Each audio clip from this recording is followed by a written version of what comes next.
الشیطان الرجیم بسم اللہ الرحمن الرحیم ومن آیاته أن خلق لكم من أنفسكم أزواجا لتسكنوا إليها وجعل بينكم مودة ورحمة إن في ذلك لآيات لقوم يتفكرون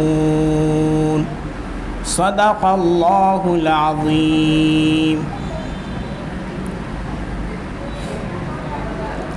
اللہ رب العزت نے نکاح کو ایک اہم عبادت قرار دیا ہے اور نکاح کرنا سارے انبیاء علیہم الصلاۃ والتسلیم کی سنت ہے اور ہر انسان کے تسکین کو پورا کرنے کا ایک حلال ذریعہ ہے۔ اگر نکاح نہ کیا جائے اور غلط طریقے سے شہوت کو پورا کیا جائے تو اسے زنا کہتے ہیں۔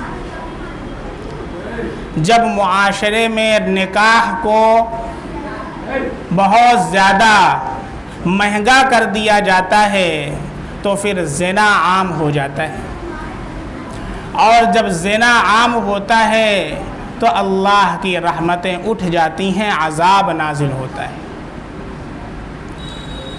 اللہ کے نبی صلی اللہ علیہ وسلم نے ایک مرتبہ صحابہ کرام سے ارشاد فرمایا کہ تم میں سے کوئی بیوی سے شہوت کو پورا کرتا ہے اس پر بھی اسے نیکی اور اجر ملتا ہے۔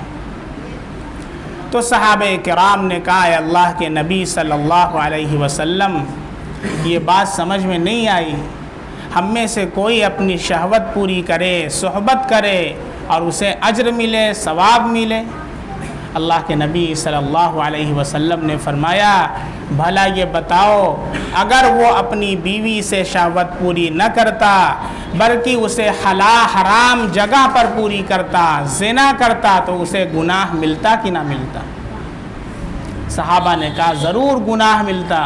ہمارے نبی صلی اللہ علیہ وسلم نے فرمایا جب کوئی بندہ حرام سے بچتے ہوئے، زنا سے بچتے ہوئے، اللہ کے حکم پر عمل کرتے ہوئے، نبی کی سنت پر چلتے ہوئے نکاح کرتا ہے اور نکاح کے ذریعے اللہ کے حکم کو پورا کرتا ہے تو اللہ اسے ثواب عطا فرماتے ہیں، اجر عطا فرماتے ہیں۔ چنانچہ جو خطبے میں نے آیت کریمہ پڑھی ہے وہ سورہ روم کی آیت نمبر 21 ہے۔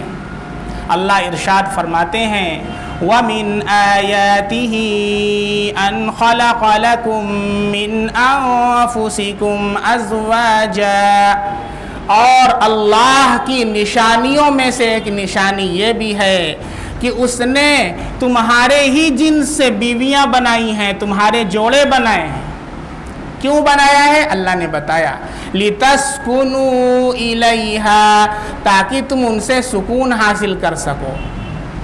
جو جوان ہو چکے ہیں، شہوت کا جوش اندر سے مار رہا ہے اور شادی نہیں کر رہے ہیں، انہیں سکون نہیں ہے زندگی کے اندر۔ وہ لاکھ تسبیح پڑھتے رہیں، سبحان اللہ، الحمدللہ، اللہ اکبر، تہجد پڑھتے رہیں، قرآن پڑھتے رہیں، کوئی آدمی پیاسا ہو اور پیاس کے اندر تڑپ رہا ہو، آپ کہیں بھائی سبحان اللہ پڑھ لیجئے، 100 مرتبہ الحمدللہ پڑھ لیجئے، ایک پارہ پڑھ لیجئے، تو کیا پیاس اس کی بجھ جائے گی؟ اسے ایک گلاس پانی پلا دیجئے، پھر کہیے سبحان اللہ بھی پڑھے گا، الحمدللہ بھی پڑھے گا، اللہ اکبر بھی پڑھے گا۔ ضرورت کو پورا کرنا ہے۔ اللہ نے کیا ارشاد فرمایا لِتَسْكُنُوا إِلَيْهَا، تاکہ تم ان سے سکون حاصل کر سکو۔ بیویاں کیا ہیں؟ سکون کا ذریعہ ہیں، بیویاں طمانینت کا ذریعہ ہیں، بیویاں اطمینان قلب کا ذریعہ ہیں۔ پھر آگے اللہ نے فرمایا وَجَعَلَ بَيْنَكُمْ مَوَدَّةً وَرَحْمَةً، اور اسی اللہ نے تم دونوں کے درمیان مودت و محبت کو رکھ دیا۔ پھر اتنی محبت ہو جاتی ہے کہ من تو شدم تو من شدی من جا شدم من تن شدم تو جا شدی تا کس نہ گوید بعد ازیں من دیگرم تو دیگری. یہ صورتحال ہو جاتی ہے. فارسی کا شعر ہے, سمجھ میں آ گیا ہوگا ماشاءاللہ, پڑھے لکھے حضرات بیٹھے ہیں. اب پوری تشریح کرنے چلیں تو ابھی تقریر پوری نہیں ہو پائے گی, اس لیے مغرب بعد آئیے گا درس حدیث کے اندر, کچھ وہاں کے لیے چھوڑ دیتے ہیں.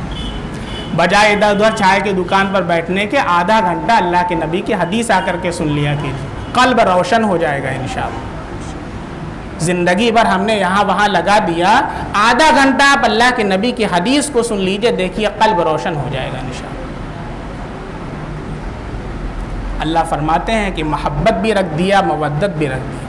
اللہ کے نبی صلی اللہ علیہ وسلم نے نوجوانوں سے ارشاد فرمایا, کہ جو نوجوان بیٹھے ہوئے ہیں, اللہ کے نبی نے فرمایا یا معشر الشباب, اے نوجوان, اے نوجوانوں کی جماعت, یا معشر الشباب من استطاع منکم الباءۃ فلیتزوج, جو تم میں سے نکاح کی طاقت رکھتا ہے, نکاح کی وسعت اور استطاعت رکھتا ہے, اسے چاہیے کہ وہ نکاح کرے.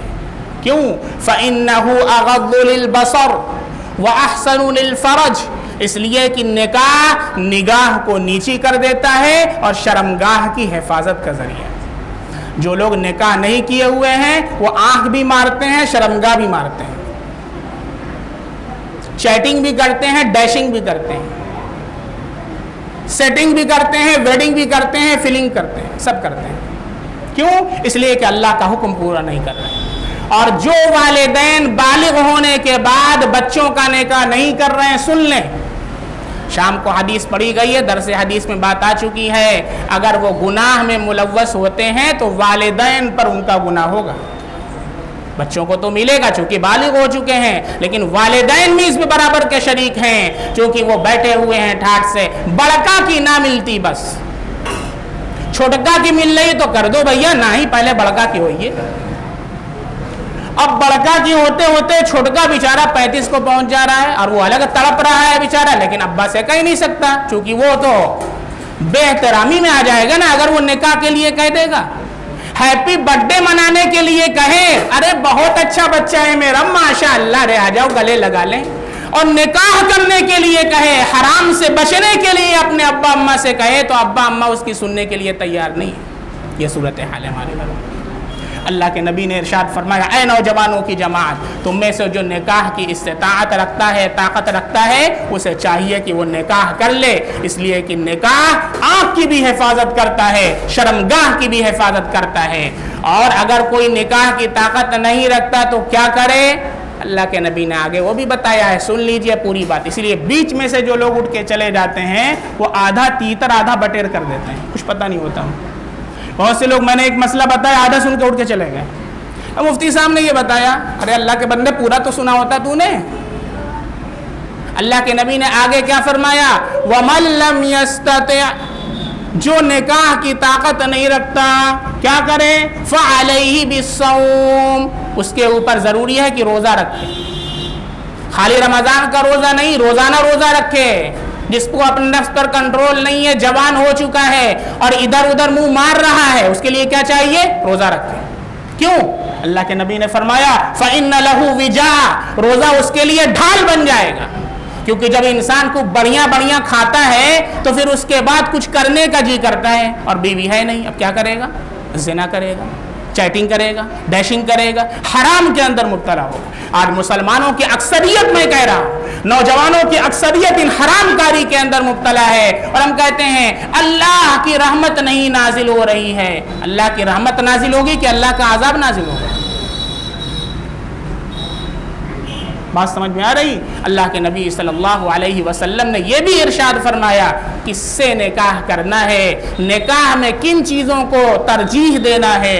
اللہ کے نبی نے ارشاد فرمایا تنکح المرأة لأربع, عورت سے 4 چیزوں کی وجہ سے نکاح کیا جاتا ہے. لمالها, اس کے مال کی وجہ سے, دولت کی وجہ سے. ولجمالها, اس کی خوبصورتی کی وجہ سے. ولحسبها, اور اس کے حسب نسب کی وجہ سے. وَلِدِينِهَا، اور اس کے دینداری کی وجہ سے اللہ کے نبی نے فرمایا فَاظْفَرْ بِذَاتِ الدِّین، دینداری کو ہمیشہ ترجیح دینا۔ آج کل نوجوانی کے نشے میں چور حسن کی پری لے کر کے آتے ہیں، اور وہی حسن کی پری ایک مہینے میں ایسا نچاتی ہے ابا اماں کو اور آپ کو کہ حسن سارا غائب ہو جاتا ہے اور پھر سارا کالا کالا نظر آتا ہے، سیاہ سیاہ۔ کہتے ہیں وہ حسن کہاں گیا؟ حسن کی پری جو لائے تھے، وہ حسن کی پری، حسن تو آسمان میں اڑ گیا اور اب سیاہ سیاہ نظر آ رہا ہے اور کچھ نہیں نظر آ رہا۔ کیوں؟ اس لیے کہ ہم نے اپنے نبی کی تعلیمات کو فراموش کیا۔ کبھی ہم نے ایک مرتبہ بچی کے دین کو نہیں دیکھا، اور یہی لڑکے کے اندر بھی شرط ہے، دینداری۔ جو بچیوں کا نکاح کرو تو دینداری کو ترجیح۔ یہ حسب نسب اور ذات برادری کو ہم نے اتنا فروغ دے دیا کہ اب تو یہ دیکھا جاتا ہے کہ چاہے وہ شرابی کیوں نہ ہو، لیکن کیوں کریں گے؟ کیونکہ ہماری برادری کا ہے۔ آپ خود دیکھیں، اللہ کے نبی صلی اللہ علیہ وسلم کی پھوپھی ذات بہن ہے حضرت زینب رضی اللہ عنہ، خاندان قریش سے ہیں۔ قریش کا خاندان سب سے اونچا خاندان، اللہ کے نبی کے گھرانے سے ہیں۔ جانتے ہیں کس سے نکاح کیا اس کا؟ کس سے نکاح کیا؟ اپنے غلام حضرت زید ابن حارثہ سے، جو غلام تھے، آزاد بھی نہیں۔ کیوں؟ اس لیے کہ وہ قرآن کے عالم تھے، وہ دیندار تھے، وہ نمازی تھے، اس لیے ان سے نکاح کیا ہے۔ میرے بھائی، دینداری کو ترجیح دیں گے تو اللہ رب العزت دنیا اور آخرت دونوں جہاں کے اندر کامیابی اور سرخروئی عطا فرمائیں گے، عزت کی اور آرام کی اور راحت کی اللہ زندگی عطا فرمائیں گے۔ حضرت ابو الدرداء رضی اللہ عنہ شام کے اندر تھے۔ حضرت امیر معاویہ رضی اللہ عنہ کا نام آپ نے سنا ہوگا، اس وقت شام کے گورنر تھے، شام کے گورنر تھے، اور ان کا بیٹا یزید تھا۔ انہوں نے اپنے بیٹے کا پیغام بھیجا حضرت ابو الدرداء رضی اللہ عنہ کی بیٹی سے نکاح کرنے کے لیے۔ کس نے پیغام بھیجا ہے؟ گورنر اپنے بیٹے کا پیغام بھیج رہا ہے۔ حضرت ابو الدرداء رضی اللہ عنہ نے ریجیکٹ کر دیا۔ کیوں؟ کہا کہ میرے نبی نے فرمایا ہے دینداری کو ترجیح دینا، لہذا میں دینداری کو دیکھوں گا۔ ایک عام مسلمان سے اپنی بیٹی کا نکاح کیا۔ میرے بھائی، دینداری کو ترجیح دینا ہے۔ بات سمجھ میں آ رہی؟ حضرت حسن رضی اللہ عنہ کے پاس ایک صاحب آئے اور ان سے پوچھا کہ مجھے اپنی بیٹی کا نکاح کرنا ہے، تو میں کس بنا پر کیا دیکھوں لڑکے کے اندر میں کیا دیکھوں، کیا دیکھ کر کے نکاح کروں؟ اس کی سیلری دیکھوں، اس کی گورنمنٹ جاب لگ گئی ہے، 1 لاکھ سیلری مل رہی ہے، پھٹ سے نکاح کر دو، چاہے کچھ بھی کرتا ہو، کچھ پوچھنا ہی نہیں آگے۔ کیا کرتا لڑکا؟ ارے ہمارا لڑکا گورنمنٹ جاب کرتا، بس۔ نماز پڑھتا ہے کہ نہیں پڑھتا؟ ارے مولوی مفتی صاحب کیا بات کر رہے ہیں، 1 لاکھ 2 لاکھ 3 لاکھ 4 لاکھ، اوپر سے کتنا آ رہا ہے؟ 5 لاکھ آ رہا ہے، بس۔ یہ صورتحال بنا رکھی ہے ہم نے اپنی بچیوں کی۔ پھر کیا صورتحال ہوتی ہے؟ 1 مہینے کے بعد، اور مفتی صاحب طلاق کا میٹر ہے، تھوڑا مسئلہ سولو کر دیجیے۔ یہ صورتحال۔ سنیے حضرت حسن رضی اللہ عنہ نے کیا جواب دیا۔ اللہ کے نبی کے نواسے ہیں۔ حضرت حسن رضی اللہ عنہ سے پوچھا کہ میں کیا دیکھوں لڑکے کے اندر، اپنی بیٹی کا مجھے نکاح کرنا ہے۔ حضرت حسن رضی اللہ عنہ نے جواب دیا، تم اس آدمی سے اپنی بیٹی کا نکاح کرنا جس کے دل کے اندر اللہ کا خوف، جو اللہ سے ڈرتا ہو۔ دینداری کو دیکھنا، اس لیے کہ اگر وہ تیری بیٹی سے محبت کرتا ہوگا تو اسے عزت دے گا، اسے بلندی عطا کرے گا، اسے رفعت کے مکان پر پہنچائے گا۔ اگر وہ اس سے ناراض ہوگا تو اس پر ظلم نہیں کرے گا، کیونکہ اس کے دل میں اللہ کا خوف ہو۔ کچھ بات سمجھ میں آ رہی میرے بھائیو؟ آج ہم نے نکاح کو کیا بنا دیا؟ نکاح نہیں ہے، گویا کہ نمائش ہے۔ ابھی آج میرے پاس بتایا، کل کی کوئی بارات، پرسوں کی کوئی بارات نکلی ہے جونپور یا آس پاس کے علاقے کی، ایک صاحب بتا رہے تھے ہندوؤں کے بارات سے بھی بدتر، ہندوؤں کے بارات سے بدتر ہماری بارات جا رہی ہے، اور جہیز تو ایک لعنت ہے جسے ہم نے لڑکی والوں پر سوار کر دیا۔ جہیز کا کوئی تصور اسلام کے اندر نہیں ہے۔ There is no concept of جہیز in اسلام، اسلام میں کوئی تصور نہیں۔ بعض حضرات کہتے ہیں کہ ارے اللہ کے نبی نے تو اپنی بیٹی حضرت فاطمہ رضی اللہ عنہا کو دیا تھا. جاہل ہے وہ آدمی جو یہ بات کہتا ہے, اس کو تاریخ کا علم نہیں. پہلے جاؤ پڑھنا تب آنا. اللہ کے نبی صلی اللہ علیہ وسلم کی 4 بیٹیاں تھیں. حضرت زینب رضی اللہ عنہا, حضرت رقیہ رضی اللہ عنہا, حضرت ام کلثوم رضی اللہ عنہا, حضرت فاطمہ رضی اللہ عنہا. چاروں بیٹیوں کو آپ نے بغیر جہیز کے رخصت کیا ہے تاکہ میری امت کے اوپر, امت کی بیٹیوں کے اوپر جہیز ایک بار نہ بن جائے اور لوگ 4 چکا نہ مانگنے لگیں, اسکارپیو نہ مانگنے لگیں. ایک آدمی آ کر کے رو رہا تھا بیچارہ میرے پاس, جونپور کی بات میں بتا رہا ہوں, جونپور کی بات. منگنی ہو چکی, رشتہ ہو چکا ہے, پھر اس کے بعد ریجیکٹ کر دیا. کیوں؟ اس لیے کہ ہمارے بچے کو 4 ویلر چاہیے تھی اور باپ کی اوقات نہیں تھی کہ 4 ویلر دے. رو رہے تھے. پھر ہم نے ان کو دعا بتائی, الحمدللہ دعا انہوں نے کیا. اللہ کے فضل سے بچی کا ابھی 1 مہینہ پہلے نکاح ہو گیا الحمدللہ, اور دیندار شوہر اس کو ملا ہے. ہم نے کہا اللہ کا شکر ہے کہ اللہ نے آپ کو بے دین شوہر سے بچا لیا, اللہ کا شکر ادا کیجیے. حضرت فاطمہ رضی اللہ عنہا کا جب نکاح کیا اللہ کے نبی صلی اللہ علیہ وسلم نے, تو چونکہ حضرت علی رضی اللہ عنہ آپ کے گھر پلے بڑھے تھے, اس لیے آپ نے ان کو بلایا اور پوچھا, اے علی تیرے پاس کچھ ہے مہر وغیرہ کے لیے, انتظام کرنے کے لیے؟ کچھ تھا نہیں ان کے پاس. تو انہوں نے کہا اللہ کے نبی میرے پاس یہ زرہ ہے بس, اس کے علاوہ کچھ نہیں. جو زرہ لوہے کی زرہ ہوتی ہے جو جنگ کے اندر ایک فوجی پہنتا ہے, وہ زرہ پہنے ہوئے تھے. کہا بس اس کے علاوہ کچھ نہیں. اللہ کے نبی نے وہ زرہ اتروائی, حضرت عثمان غنی رضی اللہ عنہ کو بیچی, اور اس سے جو پیسہ ملا جو حضرت علی رضی اللہ عنہ کی زرہ تھی, اسی پیسے سے مہر کا اور گھر کے اندر بیڈ وغیرہ کا جو بھی انتظام کیا اسی پیسے سے کیا جو حضرت علی رضی اللہ عنہ کی زرہ تھی. اب لوگوں کو مل گیا شوشہ. اللہ کے نبی نے جہیز دیا. بے وقوفو, تمہیں تاریخ کا علم نہیں ہے. اللہ کے نبی صلی اللہ علیہ وسلم نے جہیز نہ دیا. اس لیے کبھی لڑکیوں کے اوپر بار مت بنو, کبھی لڑکیوں کے اوپر بوجھ نہ بنو. سادگی کے ساتھ نکاح کرنا. اللہ کے نبی صلی اللہ علیہ وسلم نے فرمایا, ان اعظم النکاح برکۃ ایسرہ مؤونہ, سب سے برکت والا نکاح وہ ہے جس میں سب سے زیادہ کم خرچ ہو, سب سے کم خرچ والا نکاح ہو. اس لیے بارات کے نام پر جو آج کئی 100 لوگوں کو لے جانے کا رواج ہے, بارات کا اسلام میں کوئی تصور نہیں ہے. بھئی بیٹا ہے, اس کے نکاح کے لیے آپ جا رہے ہیں, 4 لوگ 5 لوگ ساتھ میں چلے جائیے. یہاں 50 لوگ کی بارات جا رہی ہے, 100 لوگوں کی بارات جا رہی ہے.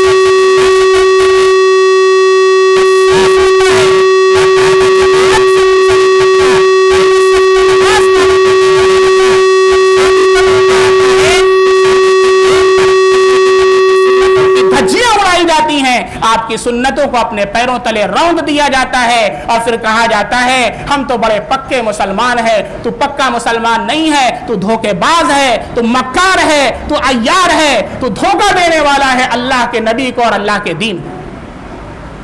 اس لیے علامہ اقبال نے بہت پہلے کہا تھا, تم وضع میں ہو نصارا تمدن میں یہود, یہ مسلمان ہیں جنہیں دیکھ کر شرمائے یہود. یہود ہم سے اچھے ہیں. آج یہود دیکھ کر کے ہم کو شرما رہے, ارے یہ مسلمان ہیں, ارے اچھا. ہم کو دیکھ کر کے یہود شرما رہے ہیں, یہ مسلمان ہیں جنہیں دیکھ کر شرمائے یہود. تم مرزا بھی ہو, سید بھی ہو, افغان بھی ہو, پہلے یہ تو بتاؤ مسلمان بھی ہو. اللہ کے نبی صلی اللہ علیہ وسلم کی سنت کے اوپر لازم اپنے اوپر لازم کریں, اور نکاح کو سادگی کے ساتھ کرنے کو ہم فروغ دیں. اور جن بچوں کا نکاح جو ہے قریب ہے, بالغ ہونے والے ہیں, بلوغت کے قریب ہیں, ابھی سے ان کے نکاح کی فکر کریں. اور بالغ ہونے کے بعد اگر نکاح نہ کر سکتے ہوں, رخصتی کم سے کم نکاح کر لیں. رخصتی چاہے بعد میں کریں, اتنا تو کر لیں آپ کہ نکاح کر لیں, رخصتی آپ بعد میں کریں, پھر بھی آدھے گناہ سے انسان بچ جاتا ہے. اس لیے نیت کریں انشاءاللہ کہ جتنے بچے بالغ ہو چکے ہیں اور بچیاں بالغ ہو چکی ہیں اب انہیں بیٹھا کر کے نہ رکھیں، جلد از جلد ان کا نکاح کر دیں تاکہ شیطان کو گناہ کروانے کا راستہ نہ ملے اور وسوسہ ڈالنے کا راستہ نہ ملے۔ اللہ رب العزت ہم سب کو سادگی کے ساتھ نکاح کرنے والا بنائے۔ اور جتنے نوجوان یہاں پر بیٹھے ہیں ہم سب سے، آپ سب سے میری درخواست ہے اور ریکویسٹ ہے، آپ یہ عہد کریں میں اپنے نکاح میں ایک پیسہ جہیز نہیں لوں گا۔ آپ یہ عہد کریں انشاءاللہ، اور یہ بھی عہد کریں کہ میرے نکاح کے اندر خلاف سنت کوئی کام نہیں کرنے دوں گا۔ آپ کہہ دیں گھر کے اندر اپنے ابا سے اور اماں سے، آج کل ابا اماں لڑکوں کا سہارا لیتے ہیں، گھر پر لائٹنگ لگی ہوئی ہے، ارے حاجی صاحب یہ کیا ہے، وہ لڑکون نہ منتے ہیں۔ یہ کیا ہے بھائی، لڑکون نہ منتے ہیں؟ آپ گھر کے ذمہ دار ہیں اور آپ کہہ رہے لڑکون نہ منتے ہیں؟ ہمت کیسے ہوئی اس کو لگانے کے لیے؟ اس مسجد میں دیکھیے شب بارات میں لوگ آئے تھے لگانے کے لیے، ہم نے منع کر دیا، حکیم صاحب ہیں متولی انہوں نے منع کر دیا، نہیں لگوایا گیا۔ ہماری مسجد کے اندر لوگ لگایا کرتے تھے، ہم نے منع کیا، ہمت کس کی ہے لگانے کی؟ مسجد کو سجاؤ اعمال کے ذریعے، مسجد کو سجاؤ تلاوت قرآن کے ذریعے، مسجد کو سجاؤ فرائض نماز کے اہتمام کے ذریعے۔ آج ہم مسجدوں کو ویران کر کے اپنے گھروں میں بیٹھے ہیں اور آتے ہیں شب بارات میں لائٹنگ کرنے کے لیے۔ اس لیے مسلمانوں اپنی اصلاح کرو، اپنے اولاد کی اصلاح کرو، اور اولاد کے چکر میں پڑ کر کے اور ان کا آڑ لے کر کے یہ نہ کہنا کہ لڑکون نہ بنتے ہیں، یہ کہو کہ تو نہیں مانتا ہے، صاف کہو تو نہیں مانتا ہے، تو دین کا انکار کرنے والا ہے، تو اللہ کے نبی کی سنت کا انکار کرنے والا ہے، تو داڑھی اور ٹوپی کے جو لبادے کے اندر اور اس کے پیچھے آ کر کے تو اللہ کے دین کی جو دھجیاں اڑانے والا ہے، صاف تو روڈ پر یہ کہہ دے اور یہ اعلان کر دے۔ اس لیے میرے بھائی آج سے سب لوگ عہد کرو انشاءاللہ اپنے نکاح کو سادگی کے ساتھ کریں گے۔ اور آج ایسے ایسے مثالیں بھی پیش کر رہے ہیں، کروڑ پتی افراد ہے الحمدللہ، لیکن انہوں نے اللہ کے نبی کی سنت کو زندہ کیا ہے، ایک چائے پیالی کے اوپر نکاح کیا ہے۔ ایسے ایسے افراد آج کے دور میں زندہ ہے الحمدللہ۔ اس لیے جتنے نوجوان یہاں پر بیٹھے ہیں میری آپ سب سے ریکویسٹ ہے، اے نوجوانوں تم مستقبل کا پیش خیمہ ہو، تم مستقبل کا سرچشمہ ہو، تم مستقبل کے لیے لیڈر ہو۔ اس لیے اگر آپ لوگ ایک مثال قائم کر دیں گے انشاءاللہ پورے جونپور کے لیے ایک مثال قائم ہو جائے گی۔ آپ یہ عہد کریں ایک پیسہ جہیز نکاح کے اندر ہم نہیں لیں گے انشاءاللہ، اور ہماری شادی کے اندر خلاف سنت گھر کے اندر کوئی کام نہیں ہوگا۔ اگر ہوگا اپنے ابا اماں سے کہہ دیں ہم نکاح قبول نہیں کریں گے، جاؤ لائٹنگ کرو۔ ہمت ہے کسی کی لائٹنگ کرنے کی؟ آپ کہہ دیجئے ہم قبول ہی نہیں کریں گے، کرو لائٹنگ۔ کسی کی ہمت نہیں ہے خلاف سنت کوئی کام کر سکے۔ اللہ رب العزت ہم سب کو اپنے نبی صلی اللہ علیہ وسلم کی سنتوں پر گامزن فرمائے، ایمان پر اللہ ہم سب کو استقامت عطا فرمائے، اور ایمان پر اللہ ہم سب کا خاتمہ عطا فرمائے۔ وآخر دعوانا الحمد للہ رب العالمین۔